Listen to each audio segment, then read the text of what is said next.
In the clean, temperate waters of the Pacific Northwest lies a $30 million sea farm, the first and only one of its kind, where marine phytoplankton is naturally grown and harvested. Tom Harper began growing and harvesting marine phytoplankton to feed his shellfish hatchery, but a chance discovery would lead him down a different path. It was about a 7 to 8 year process to get this down to where we could grow vast amounts of this algae.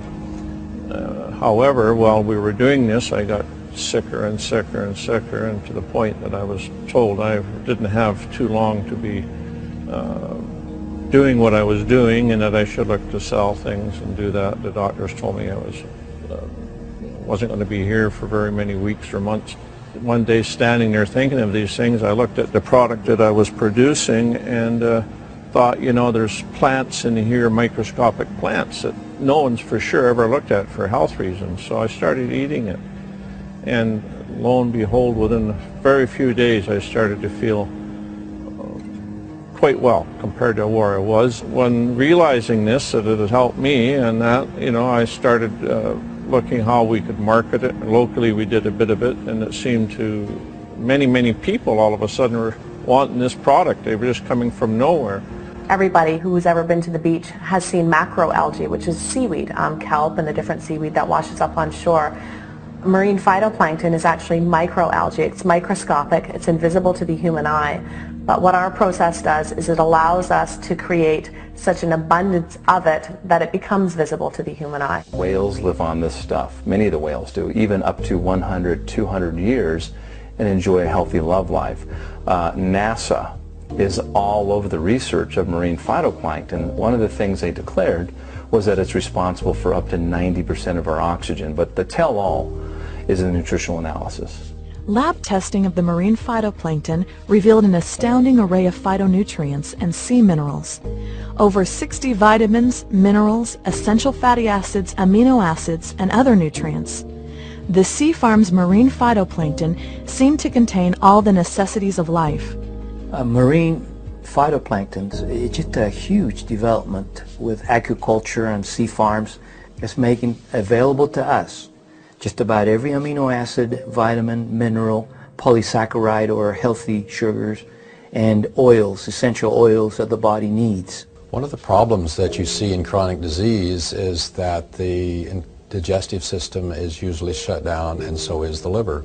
And both of those are necessary in order to get the raw materials into the body to make new cells and thus to heal. One of the beauties about frequency and marine phytoplankton is that the marine phytoplankton are microscopic and therefore don't require a large digestive process and don't require processing by the liver to get into the system.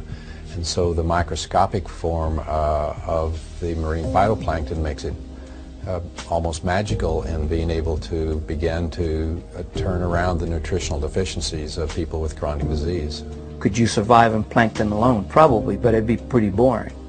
And so I look at plankton as a super multivitamin, if you will. I'm not fond of multivitamins. I think they're poorly absorbed, very synthetic, too little of too many vitamins. And so if you're going to supplement, according to the American Journal of Clinical Nutrition, it better be whole food. And so whole food is what plankton is, even though it's microscopic. Over the past 9 years, with his development of the phytoplankton, there's been an explosion of sea life on the beach. We send back the water cleaner than what we bring it in, and at times we're putting back huge amounts of algae that we just don't need to use, so we send that back to the ocean. When people walk out there now, you know, they're walking on thousands and thousands of shells of clams and oysters that are living there. We've had an explosion in the otter population, California sea lions, eagles. The marine phytoplankton is the basis of the food chain in the ocean, so when we're able to strengthen the base of what's supporting our entire ecosystem in the ocean, it's a beautiful thing. One of the great things about this area where they're at is it's where the ocean and fresh water actually meet. And because of the climate there, they're able to produce literally hundreds of different species of marine phytoplankton. I had heard of algae, freshwater algae, the blue-green algae, the spirulina, the chlorella, which are 3 different species that grow in freshwater. What's attractive about marine phytoplankton is you take those 3 species and add them to hundreds of other species and put them in your grocery basket. I mean, that's the difference between 3 vegetables and 215. And this gives them a geographic advantage of any other place in the world.